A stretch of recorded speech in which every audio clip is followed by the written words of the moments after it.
şəkillərin birinci hansıdır? Əmr. Əmr şəkli. Nə deyəcək? Deyəcək ki, əmr şəklinin şəkilçisi yoxdur.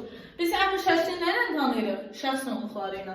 Və əmr digər şəkillərdə üçüncü şəxsin təkində şəxs sonluğu olmadığı halda, əmr şəklində ikinci şəxsin təkində şəxs sonluğu olmur. Gəlirik bura.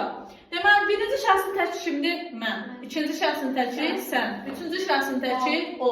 Birinci şəxsin cəmi biz. İkinci şəxsin cəmi siz. Üçüncü şəxsin cəmi onlar. İndi bax, deyirəm mən gedim, sən get. İndi baxıram, get deyəndə burada birbaşa kör nəzərdə tutulur, düzdür? Əmr şəklində olan feillər əmr, xahiş, məsləhət tipli feillərdir. Aydındır? İndi bax, mən gedim, sən get.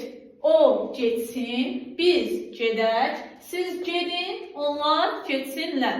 Əmr şəklinin özünə məxsus şəkilçisi olmadığı üçün biz onu nə tanıyırıq? Şəxs sonluğu ilə. Məsələn, deyirəm ki, Sahil yazını yaz. Nə edirəm? Əmr edirəm.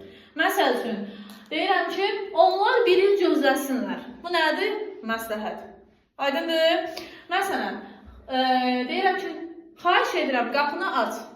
Nə məzmundur? Xahiş məzmundur.